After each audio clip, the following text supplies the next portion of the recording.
Gerais, Campus Muriaé, coordenador do curso técnico em agroecologia, professor do curso técnico em agroecologia, professor do curso de licenciatura em ciências biológicas, professor do curso de especialização em agroecologia, biólogo, doutor em ciências veterinárias, mestre em fitotecnia, especialista em plantas medicinais, especialista em didática do ensino superior, técnico em agropecuária. Com a palavra, o professor José Luiz Paixão.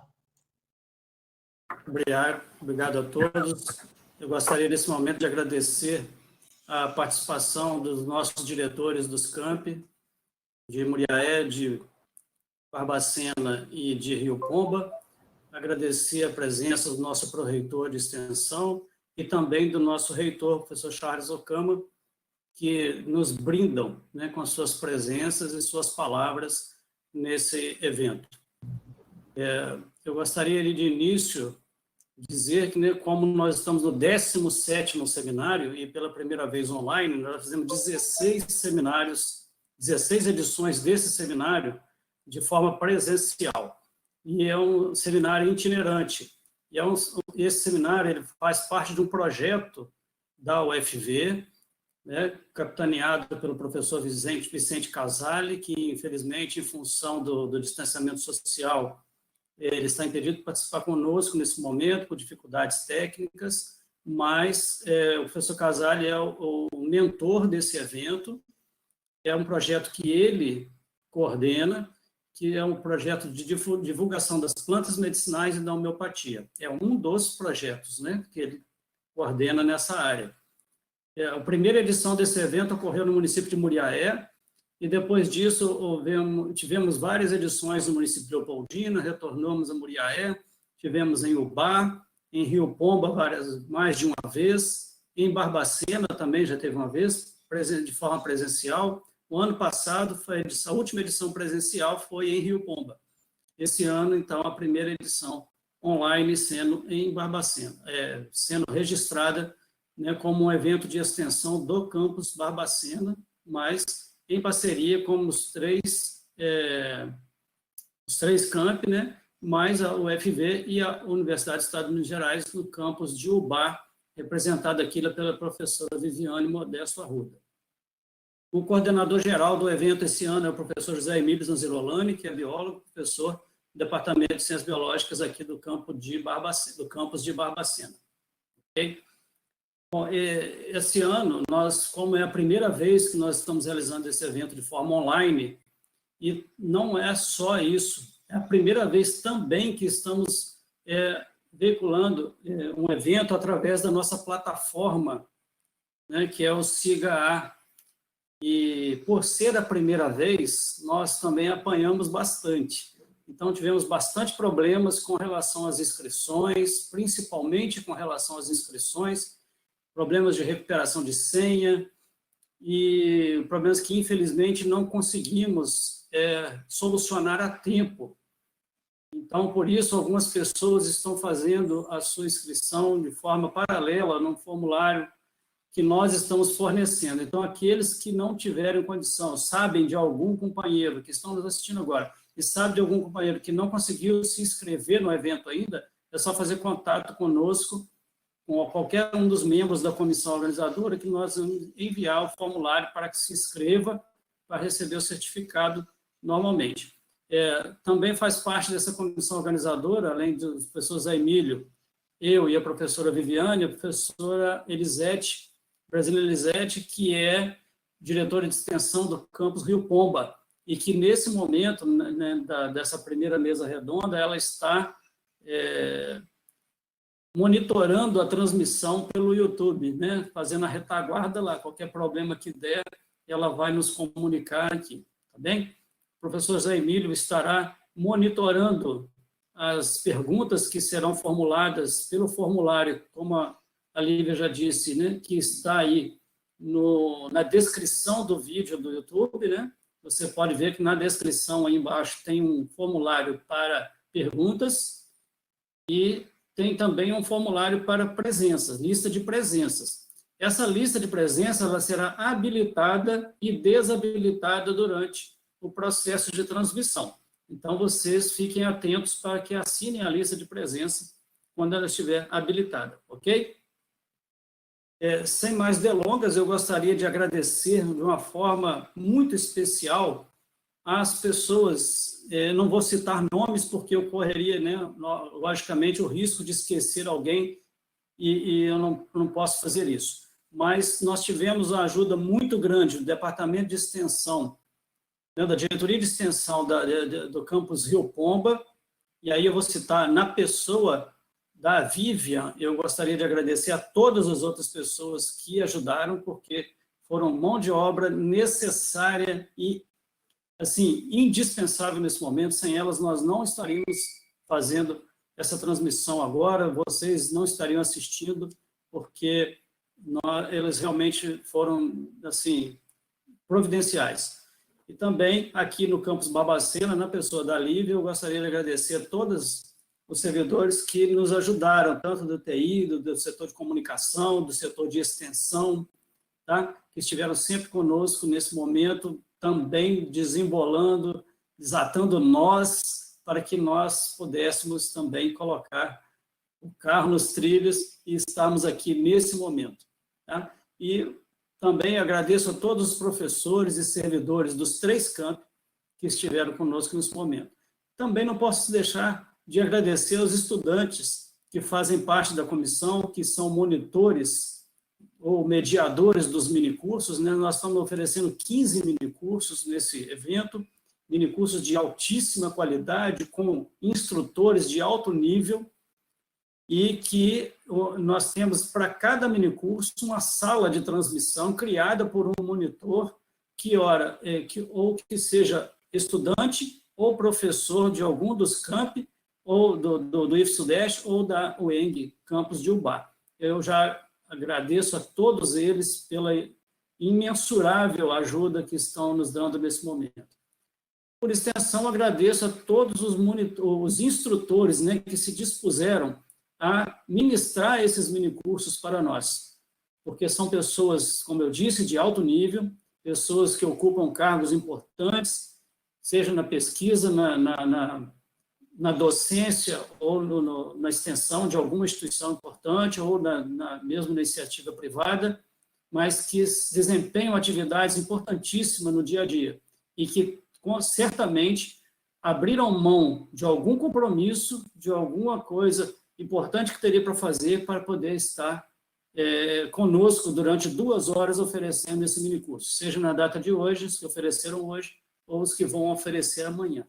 Tá? Agradeço demais a ajuda de vocês. E eu considero relevantes serviços prestados à comunidade, o que vocês fizeram, porque realmente o é. Então, eu vou convidar para ligar a sua câmera, estar aqui conosco, a professora Leoni Vilano Bolamin, para a gente dar início à primeira palestra. A primeira mesa redonda desse evento ele é formada pela professora Leoni Vilano Bolamin e a doutora Marília César. Nossa primeira palestra será Homeopatia e Saúde Ambiental, com a professora Leoni, né? E depois a segunda palestra, Desafios do uso da homeopatia durante a pandemia Covid-19 no Brasil. Então, esse primeiro dia dedicado aí à homeopatia, né, que é, vamos dizer assim, um recurso científico, na minha opinião, negligenciado no mundo inteiro, né?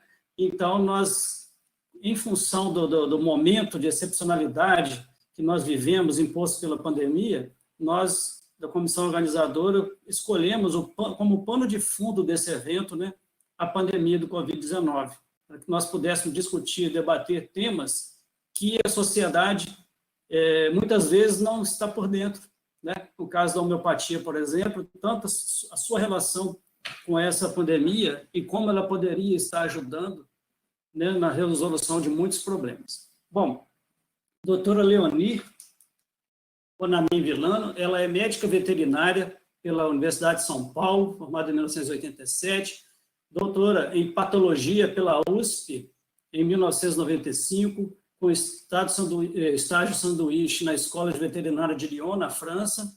Ela é homeopata desde 1995, ela é presidente do GIRI, que é o Grupo Internacional, né, de Pesquisas com Altas Diluições. Foi presidente entre 2002 e 2008 e dedica-se à pesquisa básica em homeopatia há 23 anos. Pouca experiência, né, doutora Leoni? E ela também não disse, né, também é editora da revista High Dilution, né, uma revista internacional dedicada a publicações na área de homeopatia.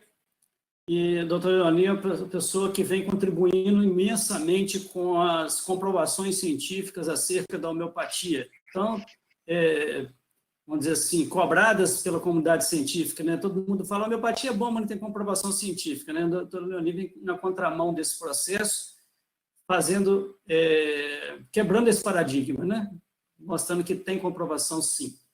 Então, eu passo a palavra à doutora Leoni para início da sua palestra, que terá em torno de 30 minutos. Depois dessa palestra, nós teremos a palestra da doutora Marílis e, em seguida, abriremos para as perguntas. Tá bom? Muito obrigado. Doutora Leoni, com a palavra. Bom, muito obrigada, então, pelo convite, né, José Luiz? É sempre um prazer poder participar e falar um pouquinho do nosso trabalho, né? Então, bom, boa tarde a todos que estão assistindo. Eu trouxe aqui alguns resultados de pesquisas que nós temos feito mais recentemente, né? Mais ou menos dentro dessa ideia mesmo, né, de a gente utilizar a homeopatia como um recurso biorremediador, né, com foco em ajudar nas questões atuais, independente da pandemia, mas das questões atuais que envolvem poluição, principalmente, né, que é um problema seríssimo, que não é de hoje, vai ser difícil a gente resolver completamente isso no planeta. Mas a homeopatia pode dar uma parcelinha de ajuda nesse problema todo, né? E aí, como o próprio José Luiz já havia apresentado, né? A minha linha de pesquisa é pesquisa básica, né? Pesquisa laboratorial, para entender os mecanismos e os processos que acontecem na intervenção da homeopatia nas mais diferentes circunstâncias biológicas, né? Bom, essa palestra aqui, ela foi previamente apresentada agora no mês de fevereiro, né? Nesse evento da Academia de Pesquisa Homeopatia em Berlim. Então, é um tema que tem bastante interesse, não só aqui no Brasil, mas também em outras localidades, né? Então, gostaria de, por favor, passar o próximo. Bom, em alguns países, e o Brasil, inclusive, aliás, o Brasil é um país forte nesse sentido, né? A homeopatia, ela é um recurso zootécnico, né? Além de ser um recurso terapêutico para a medicina humana, para a medicina veterinária, né? Ela também tem um papel importante como recurso zootécnico, né? No sentido de melhorar a produtividade, tanto na produção de carne quanto de leite, né? E outros produtos de origem animal. Então, hoje no Brasil, a gente tem aí uma quantidade razoavelmente grande de laboratórios e empresas que produzem esses insumos homeopáticos para grandes animais e também para aves, enfim, para animais de produção, né? E com um feedback muito bom por parte dos produtores, né? No sentido de realmente melhorar não só a quantidade de alimento que é produzido, mas também a qualidade desses alimentos. Próximo, por favor. Aí. Então, o que se debate bastante hoje é que o uso da homeopatia a campo, né, ele representa uma fonte importante de sustentabilidade, por vários motivos, né? Primeiro, que pelo fato de se trabalhar com substâncias altamente diluídas, à medida que se faz a diluição e a agitação do líquido nas diluições sucessivas, né, nas diluições seriadas, a gente sai do paradigma ou do fenômeno farmacológico e entra num outro paradigma, num outro fenômeno que envolve alguma mudança que ainda não é muito bem conhecida, mas a gente tem dicas de como isso acontece, nas propriedades físico-químicas do solvente, né? Então, é um processo muito mais biofísico do que bioquímico. Mas os detalhes desse mecanismo ainda não são conhecidos. Mas o que a gente conhece hoje, né? Primeiro, que ao utilizar produtos homeopáticos, a gente não tem resíduos químicos no alimento, simplesmente pela própria técnica de produção, pelas altas diluições, né? O uso da homeopatia, ela também é interessante porque ela permite uma integração muito fácil com essas iniciativas de agroflorestas e essa intersecção equilibrada, digamos assim, harmônica entre florestas e campo, né? E lavoura, né? E hoje tem várias técnicas que permitem esse entrosamento sem que um complique a vida do outro, né? E a homeopatia se encaixa muito bem dentro desse contexto. E permite uma produtividade boa e grande de alimentos com qualidade nutricional também, com qualidade,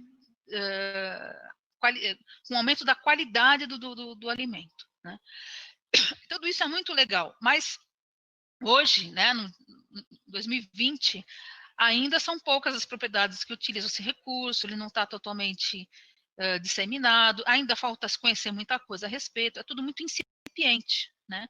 Então, a nossa situação hoje ainda não é esse mar de rosas que a gente prevê aqui com os homeopatia. Ainda a gente precisa lidar com meio de campo aí, né? Que a gente tem um modelo anterior e precisa fazer uma transição gradual, né? Então, essas iniciativas são pontuais por enquanto, mas a gente pode vislumbrar algumas coisas interessantes daqui para frente. Então, próximo slide, por favor. Então, esse é o nosso desafio hoje, com a nossa realidade atual, né? Hoje a gente tem um país como o Brasil que depende muito, a economia do país depende muito do agronegócio, que por sua vez depende muito da produção em grande escala. Isso vale tanto para a agricultura quanto para a pecuária, né? E para que essa produção em grande escala aconteça desse jeito massivo, né, como é feito, existe uma dependência muito grande de agroquímicos, né? Isso é um fato, né? Se a gente pensa num cenário, não, vamos suprimir tudo isso, os agrotóxicos não são bons, tal, não sei o quê, vamos suprimir, vamos supor que fosse possível acontecer, não é possível, mas vamos supor que fosse. Também a gente geraria outro problema, porque todo o sistema está montado para funcionar assim. Se você retira esse elemento, tudo se desmonta, a produção cai, o PIB cai, já todo mundo fica mais pobre ainda do que já está com a pandemia. Quer dizer, não dá para fazer uma coisa, nada que é radical serve, não presta. Tem que ser tudo pensado e gradual, né? Nesse cenário de transição, das coisas muito interconectadas e muito dependentes, tem espaço para a gente colocar a homeopatia, pensar em fazer alguma coisa diferente, né? Sem precisar radicalizar, porque seria até pior radicalizando. Tem, né? Essa que ao longo dessas pesquisas nós descobrimos isso. Puxa, tem como conciliar, né? Então, como a homeopatia poderia ajudar nesse caso específico, nessa fase de transição, né? E como que a gente pode encontrar soluções para essa harmonia entre produção e meio ambiente, usando a homeopatia como um dos recursos possíveis, né? Então, próximo slide, por favor. Como eu falei, né, nós trabalhamos com pesquisa básica em condições laboratoriais. E num dado momento, fazendo todas essas reflexões, nós chegamos à conclusão que era possível fazer no laboratório, a gente poderia construir um modelo experimental, né, um modelo, né, miniaturizar no laboratório uma situação para a gente poder estudar diferentes variáveis, né, e que a gente pudesse utilizar microcrustáceos. E no caso aqui a gente utilizou a Artemia salina como um microcrustáceo, que seria o nosso modelo experimental para estudar e para responder as nossas perguntas, né? Houve um tempo que a gente utilizava roedores, depois teve um tempo que a gente utilizou cultura celular, e mais recentemente a gente está embarcando nesse novo modelo biológico e está sendo muito interessante, que as respostas são muito interessantes. Bom, o que é Artemia salina? É um microcrustáceo, né? A forma adulta, aqui à esquerda você vê a cabeça de uma Artemia adulta. O adulto tem não mais que 1 centímetro, é um bichinho bem pequenininho, que vive em água salina, né? Vive no mar, em diferentes regiões do mundo. E a larva, né? Assim, o estágio mais filhotinho desse microcrustáceo é o náuplio, que é esse pequenininho que está no quadradinho menor, né? E ele é um bicho muito fácil de manter em laboratório, ele é barato, ele tem uma capacidade de adaptação extraordinária para qualquer tipo de ambiente. Então, você modifica as condições do meio, ele se adapta e continua sobrevivendo. Então, essa capacidade de adaptação desse animal é interessante, porque isso serve como modelo para a gente entender melhor a homeopatia. E eu vou explicar o porquê. A homeopatia, ela tem como principal processo biológico a facilitação dos processos adaptativos. Ele é um estímulo que dá uma empurradinha a mais no processo de adaptação que os seres vivos já têm, né? Não se cria nada novo, os seres vivos têm a capacidade de adaptação às diferentes situações. O que a homeopatia faz é fazer um ajuste fino, né? Faz uma sintonia fina para que essa adaptação se dê da melhor forma possível nas diferentes circunstâncias. Então, a Artemia é um ótimo modelo para se estudar isso, né? Então, fora que ele é um biosensor em estudos de toxicologia. Então, também, para a gente seguir nessa linha, é interessante. Ele está na cadeia da base alimentar. Então, entender o que acontece na base da cadeia alimentar ajuda a entender o que vai acontecer nos outros estratos tróficos, né? Então, também tem uma questão ecológica interessante quando a gente usa a Artemia como um modelo. E a questão bioética, né? São animais muito, muito, muito simples, que eles não têm um sistema nervoso central estruturado. Então, as estruturas responsáveis pela questão da senciência, esses animais não têm, eles têm puro arco reflexo, né? Então, o nível de senciência deles é praticamente zero, que implica em não sofrimento, mesmo usados em condições experimentais. Então, ele tem uma vantagem bioética também, esse modelo.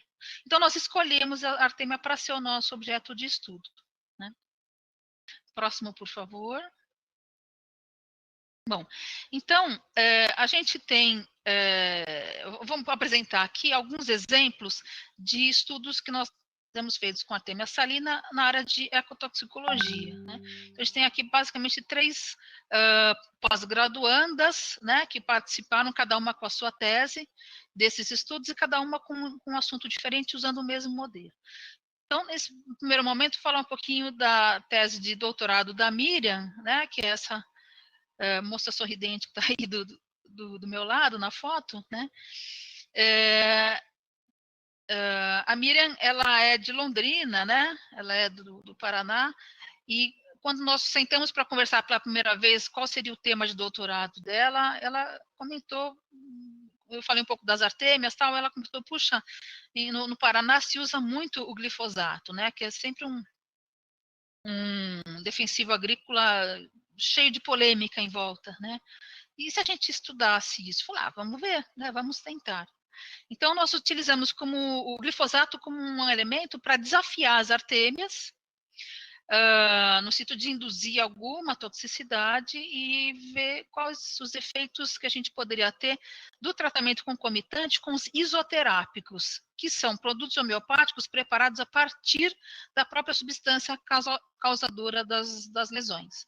Então, no caso, a gente usou glifosato para intoxicar as artêmias e a gente fez o isoterápico do próprio glifosato, né? Só que nesse caso aqui, a gente queria mimetizar uma situação real de campo, né? Ninguém vai pegar a garrafinha de glifosato e beber, isso não existe, né? O nível de exposição do glifosato dos seres vivos que estão ali naquele ambiente, inclusive as pessoas, ela sempre é uma exposição muito pequena, né? Muitas vezes em concentrações subtóxicas, né? Mas que no longo prazo podem trazer algumas modificações fisiológicas.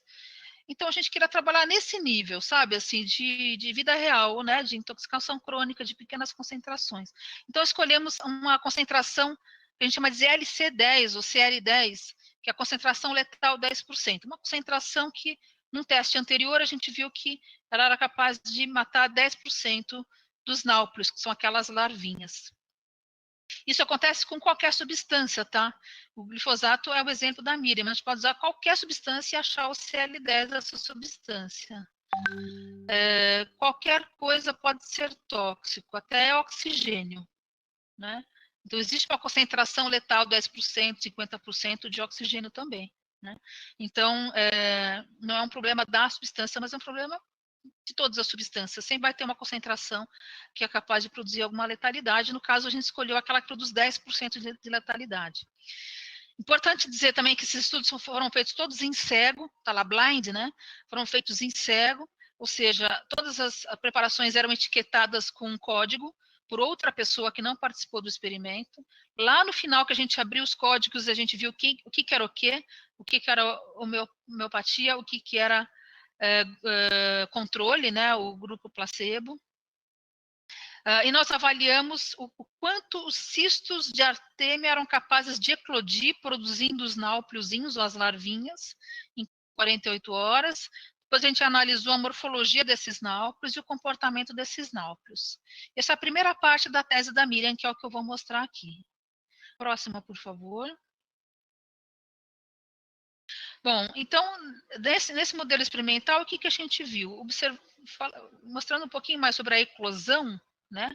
Ou seja, o quanto de cistos, quanto de náuplio nasce a partir dos cistos que são colocados na água do mar, né? Isso dentro das condições laboratoriais, né? Nós vemos o seguinte, que aqui agora vou ficando pequenininho, mas dá para ver, que tanto o isoterápico de glifosato na 200CH, ou seja, é uma diluição muito alta. Isso significa que o glifosato é diluído 1:100 de forma seriada 200 vezes. Então, passa muito número de Avogadro. É uma preparação que não tem absolutamente nada a ver com farmacologia ou toxicologia. É outro fenômeno que surge a partir desse processo. É um fenômeno homeopático, né? Então, a 200CH e a 6CH são duas potências homeopáticas, a gente chama de potência esses níveis de diluição, e para cada nível de diluição, esse líquido é agitado de forma contínua, por uma agitação vertical feita 100 vezes, esse é o padrão, né, da técnica homeopática. Então, diluído, agita 100 vezes, diluído, agita 100 vezes. Então, a gente tem dois níveis de dinamização, digamos assim, que é a diluição seriada seguida de agitação. A sexta diluição e a diluição de número 200. Né? Nesses dois níveis de diluição, nós tivemos uma redução da taxa de eclosão desses cistos. Né? Nos náuplios, nos cistos expostos ao glifosato na CL10. Né? Assim, mas espera aí, como assim, né? A gente até entende que com a exposição ao glifosato tem uma redução na eclosão dos cistos. Mas a gente colocou esse isoterápico, reduziu mais ainda, né? Sim, reduziu mais ainda, e essa é a parte boa da história. Por quê? Porque o cisto da artêmia, ele é o ovinho da artêmia, de onde nascem as larvas, né?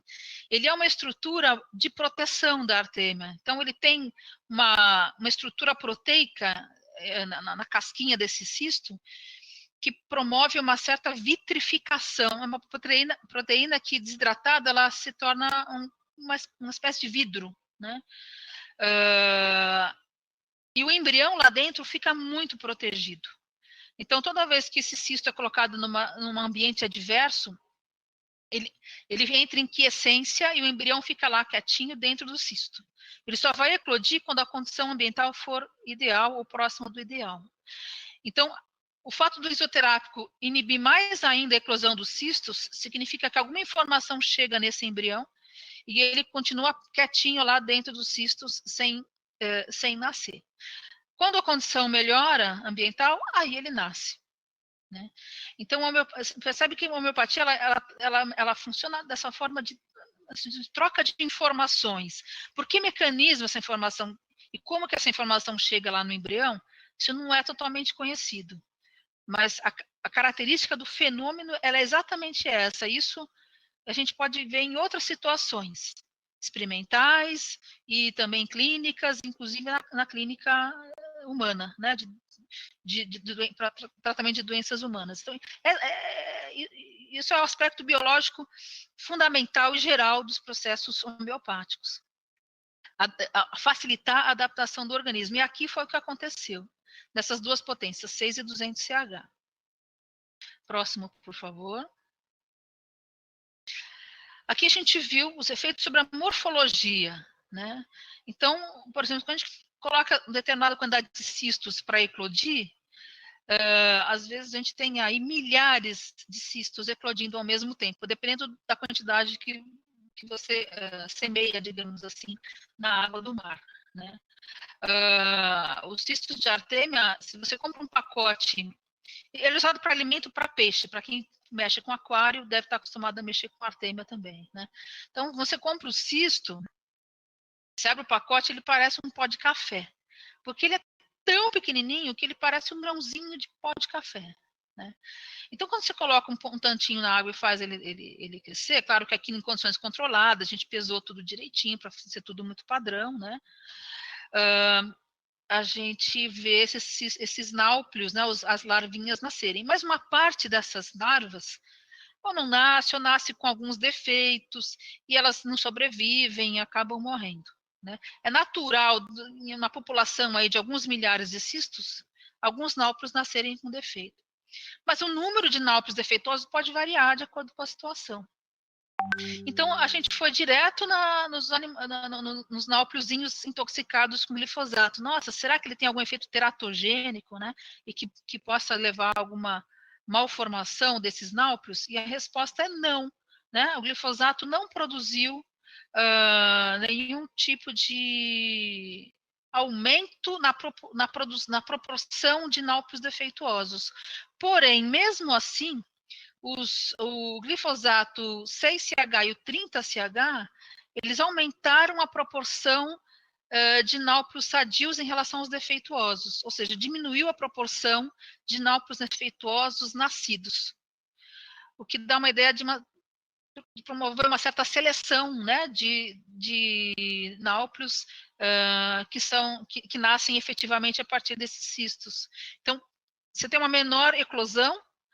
No caso do 6CH, por exemplo, tem uma menor eclosão, mas ao mesmo tempo os que nascem têm um perfil, tem uma rigidez maior, um perfil morfológico mais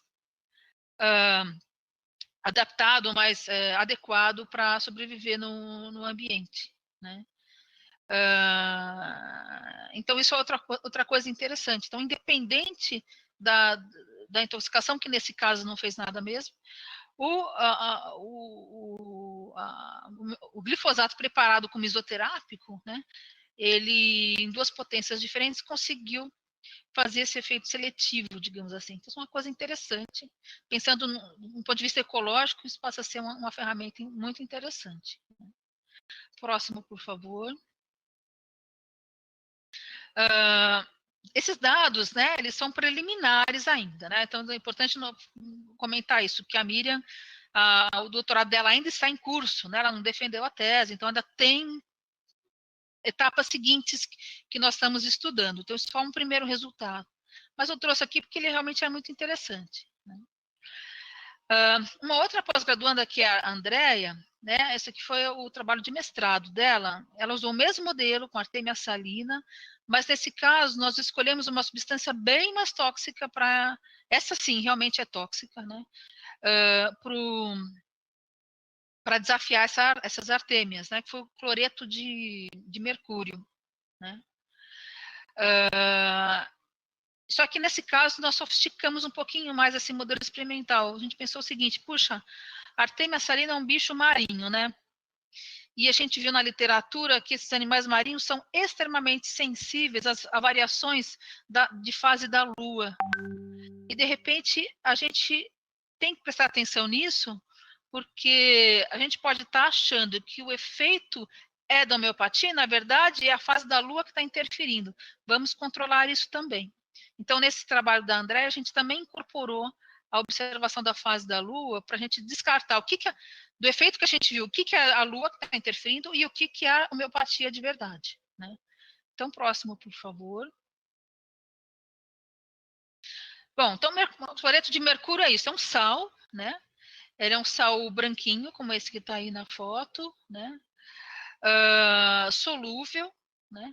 E é interessante que, em algumas situações, quando dissolvido, ele pode ser volátil. Então, quando você faz uma solução de cloreto de mercúrio, uma pequena parte, ela se volatiza, né? E fica no ar. Então, se a gente pensar em termos naturais, né? Onde que a gente encontra mercúrio?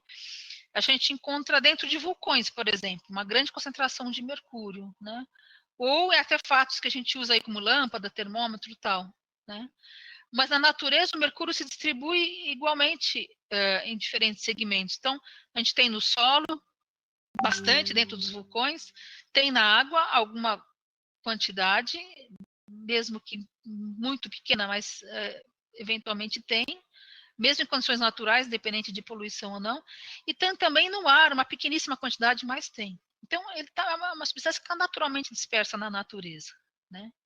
Mas quando a gente faz uma preparação concentrada e coloca numa cultura de artêmia, claro, a gente vai ver os efeitos tóxicos dessa substância.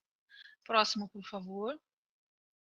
Então, a gente fez isso, né? Nós desafiamos essas artêmias com uma certa concentração de cloreto de mercúrio, também levando em conta aquele parâmetro da CL10, né? Concentração letal 10%, uma concentração não muito tóxica, mas que mimetizaria uma situação de contaminação ambiental, né? Mas antes de começar a estudar o efeito da homeopatia nessa intoxicação, a gente, antes de mais nada, observamos se havia interferência da fase da Lua no ciclo da artêmia, especificamente na eclosão dos cistos. E tem muita interferência, né? Então, essa curva, ela mostra isso, olha. A eclosão, ela é bem maior na lua cheia e na lua minguante. Um pouquinho menor na lua nova e bem menor na lua crescente, né? Isso tem um ritmo circalunar, né? Que a gente chama, cada fase da lua, você tem fases que há maior eclosão da artêmia e há menor eclosão da artêmia, mesmo em ambiente de laboratório, né? Então, vamos prestar atenção nisso, né? O quanto dessas alterações se devem à Lua e não ao tratamento, ou não, ou se o tratamento não, o efeito do tratamento não depende da fase da Lua. Então, isso que a gente foi ver na fase seguinte. Então, é importante só notar que esse estudo, ele foi repetido 36 vezes. Então, a gente tem no final em torno de 20 mil náupios analisados. Então, realmente uma população que foi analisada, então a gente pode ter uma segurança bem forte nos resultados que a gente obteve, né? Então, próximo, por favor. Aqui a gente tem um painel dos resultados. Então, o que a gente fez? A gente estudou a eclosão após 24 horas da exposição dos cistos à água do mar e também ao agente tóxico. A gente colocou os cistos na água do mar e imediatamente intoxicou. E imediatamente fez os tratamentos com o isoterápico, né? E depois de 24 horas a gente fez a primeira análise, depois de 48 horas a segunda análise. Então, tudo que aparece em linha vermelha é análise com 48 horas. Tudo que aparece em linha azul é análise com 24 horas, após essa intoxicação dos cistos e tratamento concomitante com os isoterápicos. E no eixo X aqui dos gráficos, os diferentes tratamentos e diferentes potências e os respectivos controles, né? E o que a gente está medindo aqui é a taxa de eclosão dos cistos. Dá para ver aqui, olha, que na lua cheia e na lua minguante, né, que é o terceiro quarto, né, em inglês está third quarter, mas seria a lua minguante,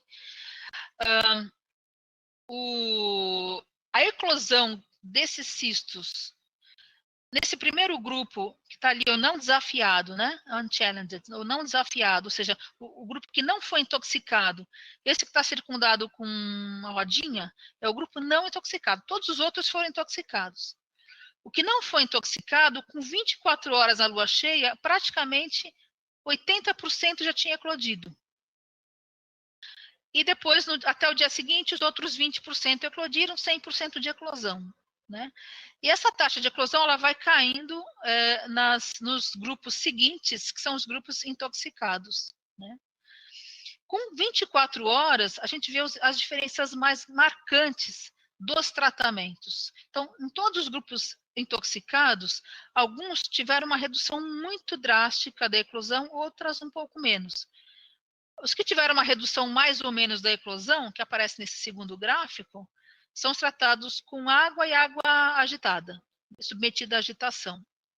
Então, o que você está vendo aqui é o efeito da intoxicação em si, que foi tratado só com água. Né? Agora, quando a gente vê os efeitos do cloreto de mercúrio nas diferentes potências, há uma redução ainda maior da eclosão. Né? E em relação até a esses tratados só com água. Então, são todos desafiados, mas os que foram desafiados e tratados com isoterápico reduziram mais ainda a eclosão com 24 horas, e depois parcialmente com 48. Né? Esse efeito foi muito evidente na lua cheia, mais ou menos na lua minguante e pouco menos evidente nas outras luas. Né? Então, na lua cheia, fica com 24 horas de análise, a gente consegue ver melhor esses efeitos do isoterápico, no sentido de retardar a eclosão dos cistos. Né? Puxa, mas depois de 48 horas nasce todo mundo mesmo. Sim, mas considerando que é uma substância volátil, ou pelo menos parcialmente volátil, então, agora a gente precisa de uma próxima etapa estudar isso mais a fundo, mas provavelmente em 48 horas já existe uma condição melhor do ambiente e aí os cistos eclodem. Né? Mas enquanto o ambiente está ruim, o isoterápico conseguiu segurar um pouco mais essa eclosão. Né? Então, é efeito modulador. Né? É uma proteção, mas não é uma proteção óbvia, não é um agente quelante, né? Que ele liga no agente tóxico e neutraliza. Não é uma reação química que acontece. É uma informação, é algo sutil, mas que, pensando numa cadeia ecológica, pode ser muito relevante, pode fazer a diferença para o conjunto, né? Para o sistema como um todo. Então, a próxima, por favor. Esse gráfico é o resumo de tudo. Né? Ele mostra o seguinte, independente da fase da Lua, qual é a potência que inibe mais a eclosão? A gente chegou à conclusão que era o 30CH. Ele inibe em relação a todos os outros grupos. Né? Tem um maior grau de significância estatística em termos de inibição da eclosão. Né? Então, o 30CH vai ser o nosso foco principal de estudo daqui para frente. Né? Porque, assim, ele é o que faz a diferença de todos esses ensaios preliminares que a gente fez. Né? Foi o que mais fez diferença. O próximo, por favor. Então, a gente resolveu dar mais um passinho. Né? Então, a gente pensou o seguinte, o cloreto de mercúrio ele pode ser volátil. Tá? Uma parte desse mercúrio pode ser perdida por volatilidade, mas não é tudo, né? É uma pequena parte. E será que ele não precipita?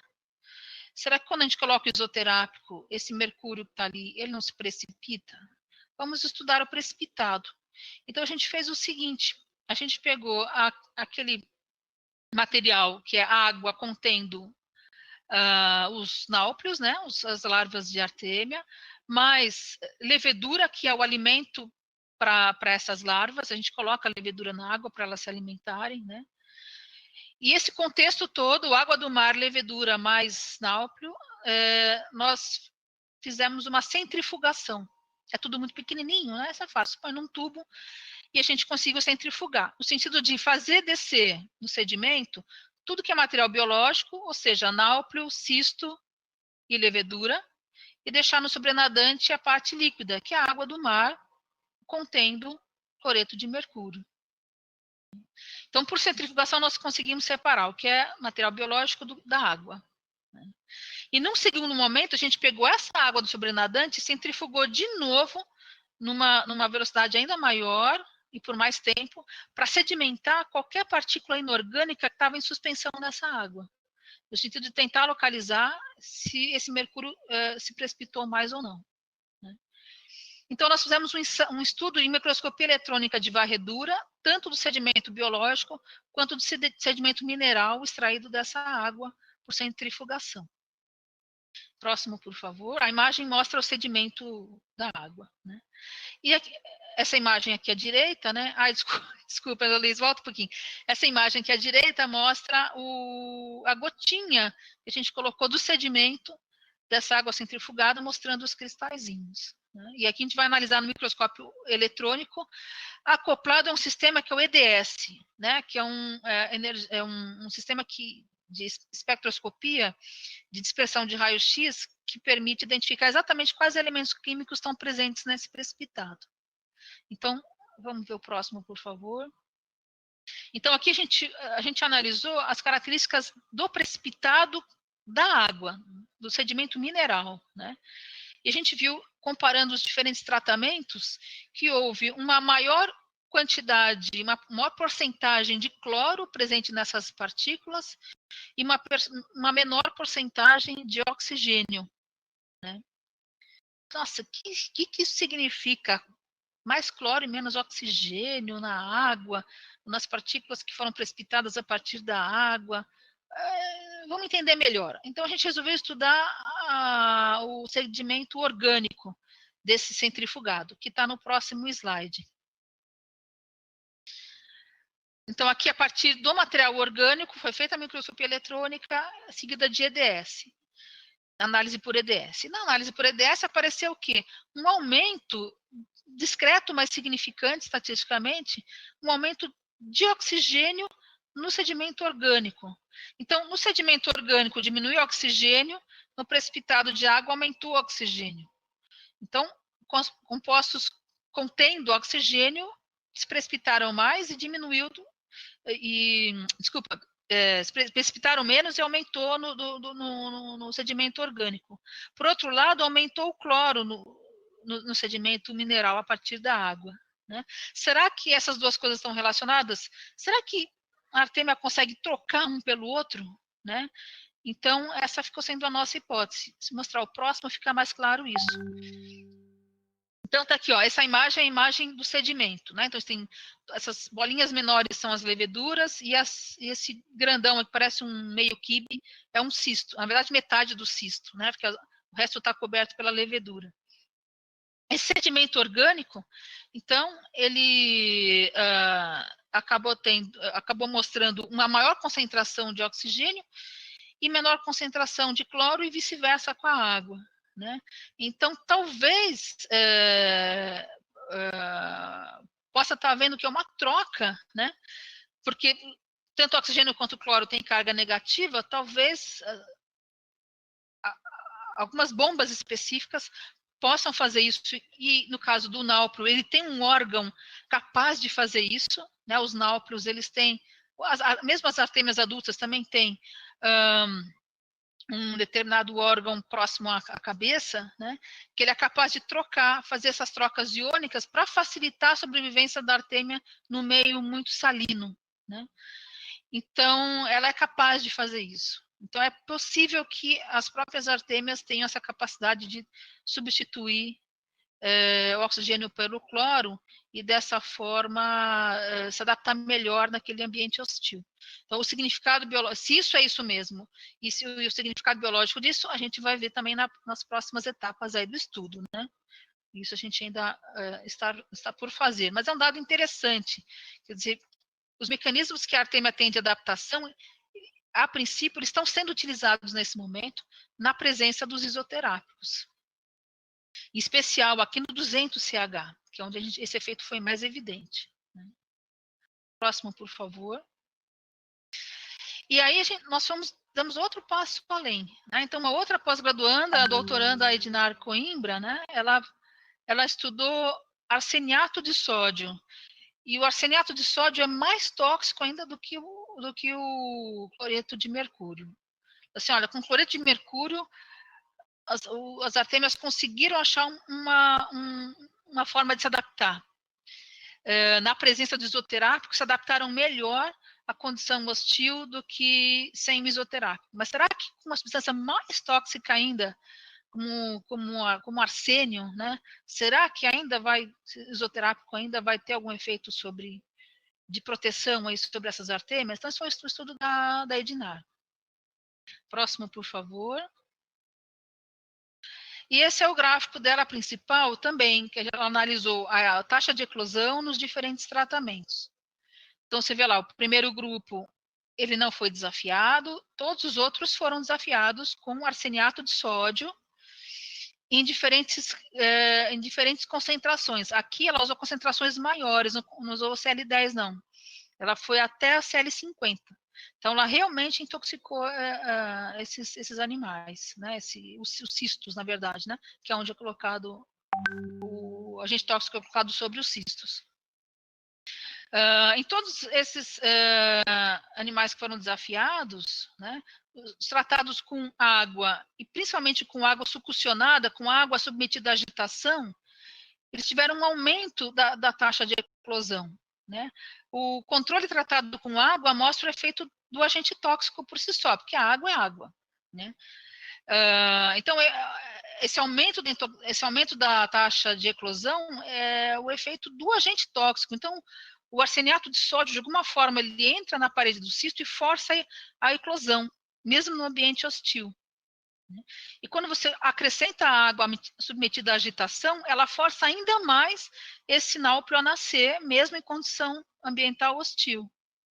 Quando a gente coloca os isoterápicos, os 630-200CH, diminui de novo essa taxa de eclosão em níveis comparáveis ao não desafiado, como se não tivesse o agente tóxico ali presente. E algo mais ou menos parecido a gente teve com o etílico 1CH, que é um próprio álcool diluído dinamizado uma vez, né? A gente sempre faz esse controle com o etílico 1CH para a gente poder comparar, porque às vezes a própria diluição ou sucção do álcool já é capaz de fazer esse efeito. E o etílico, aqui nesse caso, também teve um efeito comparável.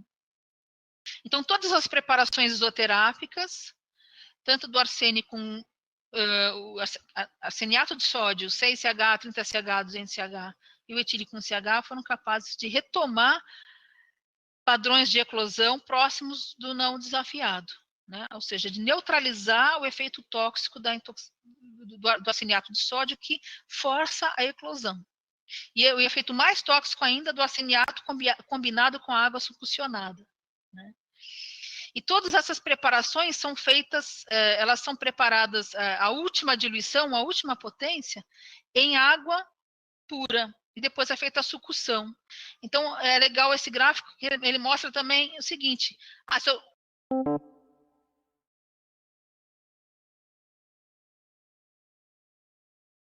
vendo o efeito da água succionada, da água agitada, né? Porque no 30CH não tem mais nada de arsênico, não tem mesmo. Nos 200, menos ainda. A substância já foi, não existe mais com essas diluições. O que eu tenho aí é só água agitada. Só que se eu olho o efeito da água agitada em si, ela vai no sentido oposto. Ela piora o efeito da intoxicação. E com os isoterápicos, eles melhoram o efeito da intoxicação. Então, não é só o efeito da água succionada que está aí, né? Então, a substância de partida, a partir da qual você preparou aquelas potências, né, o 6, o 30 ou 200, ela tem importância, sim, né? E no sentido de proteger esses cistos, né? Na verdade, os náuprios, né? Proteger ou impedindo-os de nascer num ambiente muito hostil. O próximo, por favor. E aí nós fomos lá na microscopia eletrônica, né? Será que houve alguma precipitação de arsênio naquele precipitado mineral da água, né? Depois da centrifugação? E aí, para nossa surpresa, nesse nível de intoxicação, ela usou 6 miligramas por ml nesse caso, que equivale ao CL50.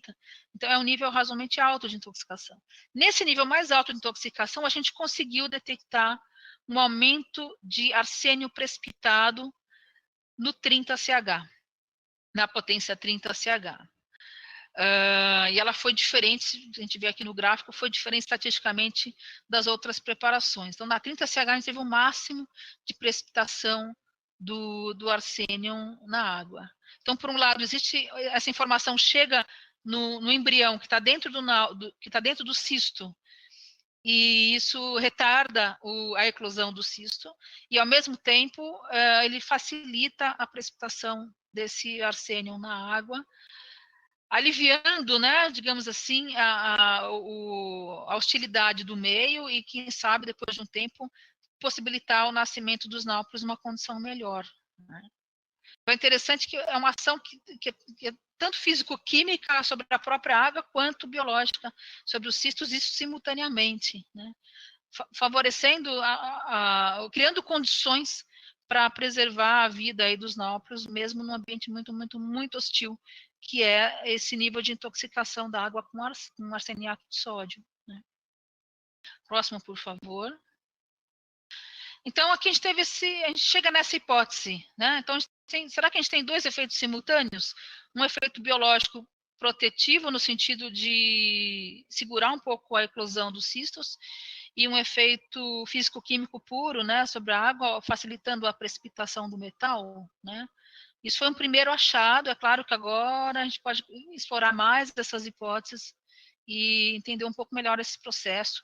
Primeiro ver se isso se confirma ou não, né, fazer mais repetições e depois tentando entender um pouco melhor os mecanismos pelos quais isso acontece. Né? Próximo, por favor. Bom, então, para a gente finalizar, né, são 3 exemplos, né, 3 teses de 3 alunas, né, cada uma usando uma substância diferente dentro de um mesmo modelo, mas é possível comparar um modelo com o outro e ver quais são as diferenças, quais são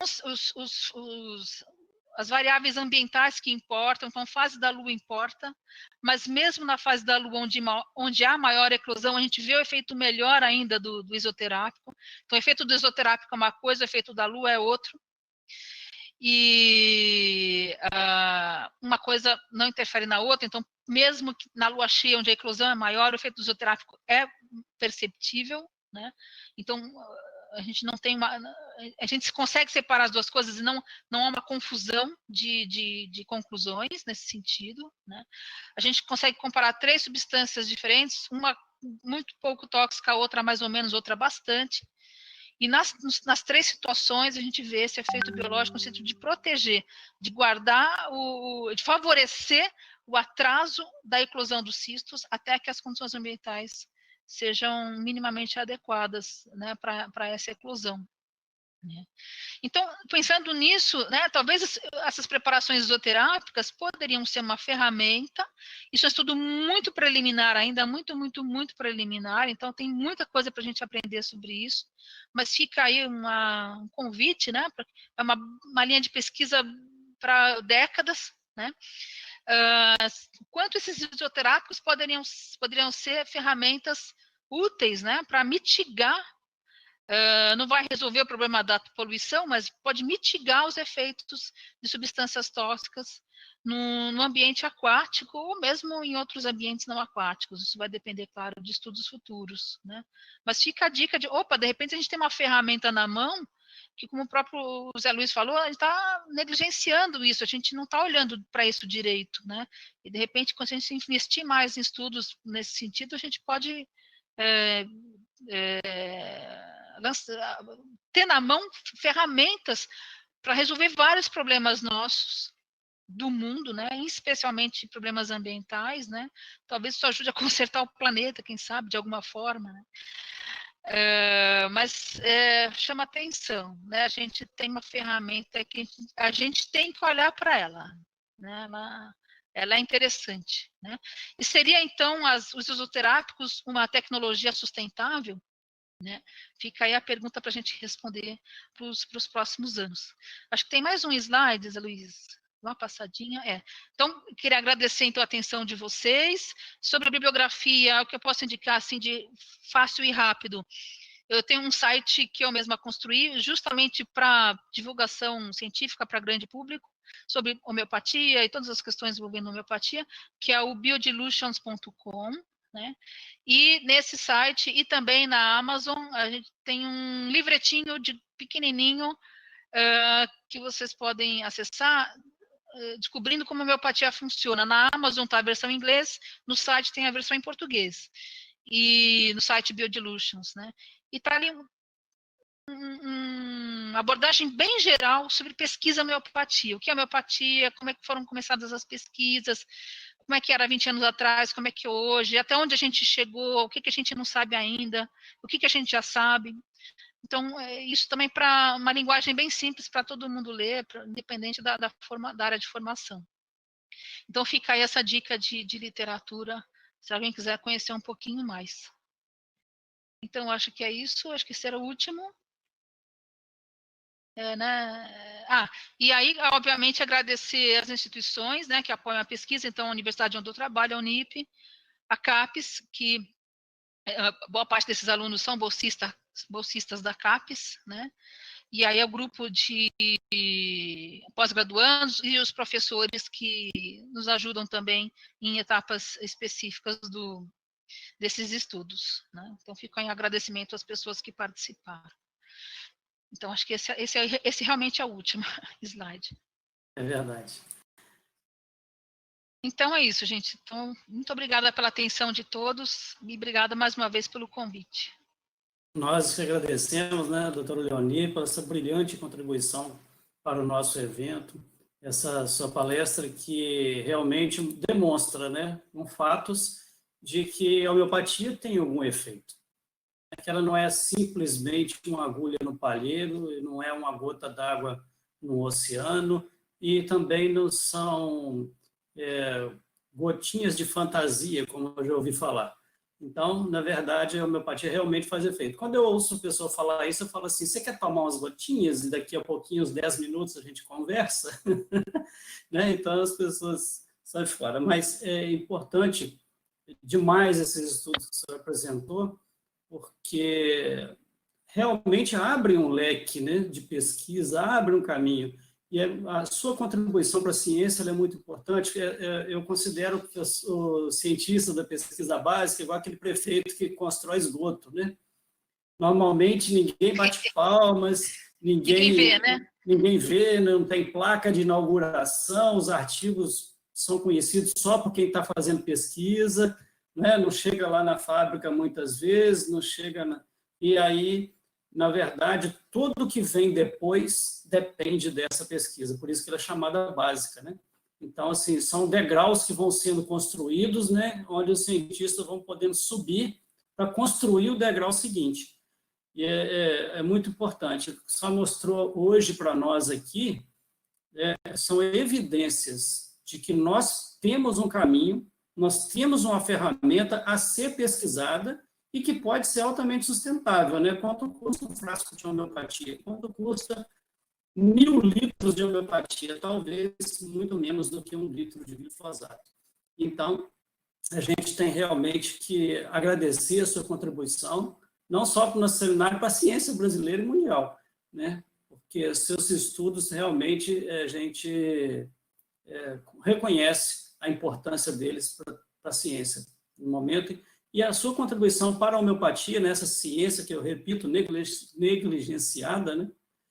Porque vem trazendo, quebrando esses paradigmas, né? Chamando a atenção de outros cientistas de outras áreas, mostrando, opa, tem alguma coisa ali, né? Vem acendendo essa luzinha, mostrando que no fim do túnel tem mais alguma coisa.